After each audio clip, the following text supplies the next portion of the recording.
قرآن کریم کا جو آغاز ہوا ہے آغاز اسی بات سے ہوا ہے، ذالک الکتاب لا ریب فیہ ھدی للمتقین الذین یؤمنون بالغیب، الذین یؤمنون بالغیب۔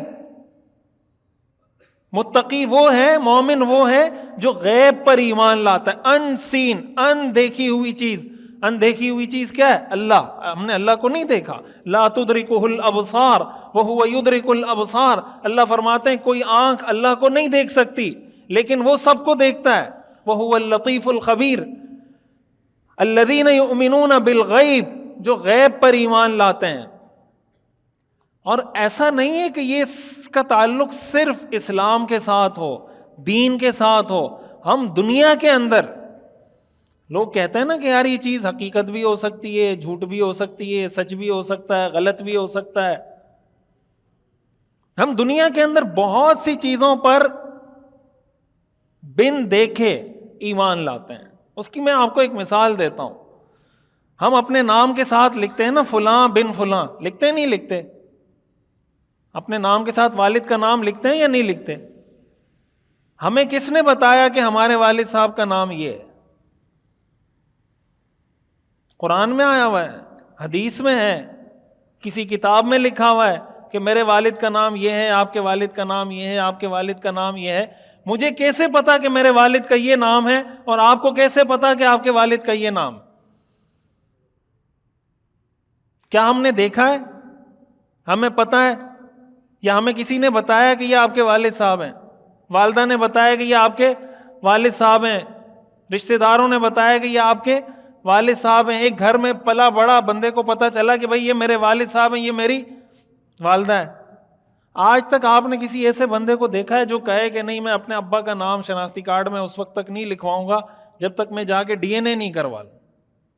دیکھا ہے کسی کو آج تک کہ جب تک میں ڈی این اے نہیں کروا لوں تب تک میں شناختی کارڈ میں ولدیت کے خانے میں اپنے والد کا نام نہیں لکھوں گا، اس لیے کہ میں ریسرچ کرتا ہوں، میں تحقیق کرتا ہوں؟ دیکھا ہے کسی کو؟ تو یہ سارا جو ہمارا سسٹم چل رہا ہے یہ کس پہ چل رہا ہے؟ نسب کا جو پورا نظام چل رہا ہے یہ کس پہ چل رہا ہے؟ تو جو لوگ یہ کہتے ہیں نا کہ نہیں ہم تو بھائی ریسرچ کر کے اور تحقیق کر کے جو چیز پتہ چلے گی، ریالٹی پتہ چلے گی تو ہم اس کو ایکسیپٹ کریں گے۔ دنیا کے اندر بہت سی چیزوں کو ہم ایکسیپٹ کر کے بیٹھے ہوئے ہیں اور ایک چیز نہیں ہے، ہزاروں چیزیں ہیں۔ وہ ایک صاحب کینیڈا سے آئے تھے ہمارے ایک جاننے والے، تو کہا کہ مجھے بچے نے آ کے کہا کہ ہمیں اسکول میں یہ سکھایا جاتا ہے کہ جب تک کسی چیز کو اپنی آنکھ سے نہ دیکھ لو تو اس کو ماننا نہیں، جب تک کسی چیز کو اپنی آنکھ سے نہ دیکھ لو تو ماننا نہیں۔ تو وہ کہتے ہیں کہ ایک دفعہ ایسا ہوا کہ بارش ہو رہی تھی، تو میرا بیٹا میرے پاس آیا اور کہنے لگا ابا باہر بارش ہو رہی ہے۔ باہر کیا ہو رہی ہے؟ بارش ہو رہی ہے۔ تو میں نے کہا اچھا ٹھیک ہے میں ذرا جا کے دیکھتا ہوں۔ میں کیا کرتا ہوں؟ دیکھتا ہوں۔ تو بیٹے نے کہا کہ ابا کیا میں آپ کو جھوٹ بول رہا ہوں؟ کیا میں آپ سے جھوٹ بول رہا ہوں؟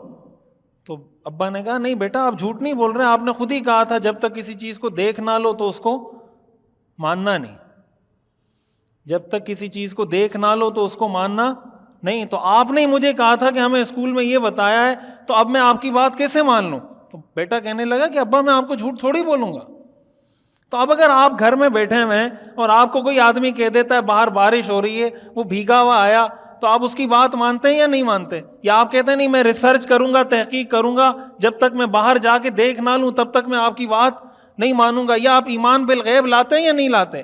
ایک انسان کی بات پہ ایمان بالغیب لاتے ہیں، جس ذات نے پیدا کیا وہ بتا رہی ہے، سمجھا رہی ہے، انسان کو اللہ نے عقل دی ہے کہ بھائی مجھے مانو، یہ دنیا میں نے بنائی ہے، یہ قرآن میں نے نازل کیا، یہ پیغمبر میں نے بھیجے، یہ ساری دنیا کا نظام میں چلا رہا ہوں۔